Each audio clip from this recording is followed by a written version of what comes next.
He's just had his royal titles taken away, the news won't stop banging on about him, and even the Prime Minister's chipped in. So who is Prince Andrew and why is everyone talking about him? Now I suggest you get comfy because there's a lot to unpack here. Now if his titles didn't give it away, he's a prince. But more specifically, the second son of Queen Elizabeth II and Prince Philip, and King Charles's younger brother. He was born in 1960, grew up in the royal spotlight, and for a long time was considered one of the more hands-on royals. That's because he served in the Royal Navy for 20 years flying helicopters. He fought in the Falklands War, a conflict between Britain and Argentina in the 80s, and the war lasted around 10 weeks and Andrew flew helicopter missions supporting British troops during the fighting. After leaving the forces, he worked as a trade envoy, basically promoting British business abroad and meeting world leaders to boost trade. At the time, he was the Duke of York, a title usually given to the monarch's second son, but recently that's not what he's best known for. Prince Andrew was involved in a major controversy because he was friends with Jeffrey Epstein, the American financier who was convicted of sex offences with underage girls. Jeffrey Epstein was convicted of sex offences in 2008, but that didn't stop Prince Andrew from meeting up with him a couple years later.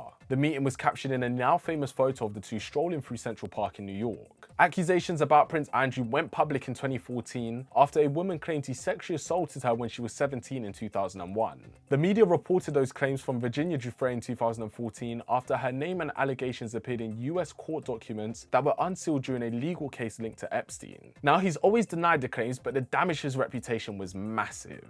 In 2019, he sat down with the BBC to defend himself, and that's where this infamous clip comes from.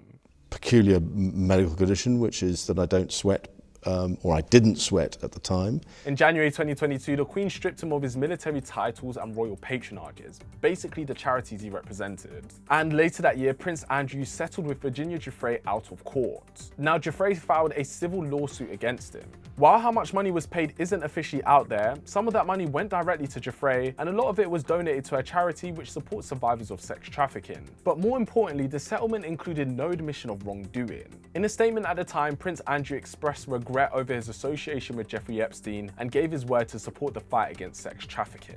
After more heat in October 2025, Prince Andrew announced he stopped using his Duke of York title and other honours. He said holding on to them was a distraction for the rest of the royal family, and even the king supported his decision. More pressure was added after new allegations and a memoir from his accuser Virginia Giuffre, who took her own life earlier this year. Now MPs are pushing for a new law that could take away Prince Andrew's dukedom. Though he stopped using his title, he technically still has them. That's because it will take a new law to officially remove his dukedom. So what's next? So Andrew won't go back to official royal duties, but he does still live in the Royal Lodge, a property he leases from the Crown Estate. Now that's controversial within itself because he's living there on a peppercorn rent. A tiny symbolic amount, like it could be £1 a year, so it technically counts as rent. Although Andrew did pay £8.5 million up front. And some are saying it's unfair that someone facing serious sexual abuse allegations is living in a royal property for almost free, especially while the monarchy is partly funded by taxpayers. So a prince, a war vet, and once one of the main royal figures, Andrew's now most well known for his controversy. He stepped back, handed over titles, and faces an ongoing situation that's not going to disappear anytime soon. For the royals, it's another test of how much modern Britain will take from the monarchy and how far accountability really goes.